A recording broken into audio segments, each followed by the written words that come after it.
Hi, my name is Jennifer, and I was going to share some experiences with you for Co2re Intima and Emsella. Now, I had Co2re Intima a couple years ago, and the reason I had it was because I was a little more mature when I had my one and only child, and so my body did not recover like it was supposed to.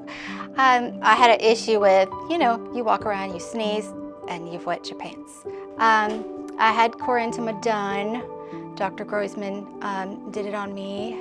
I had Emsella about 2 years ago, and that's completely different. Emsella, you sit on a chair, it's kind of like a magnet, it pulses. With Emsella, it's almost, you notice after the first or second treatment that you can cough, you could sneeze standing up, and you're not gonna wet yourself.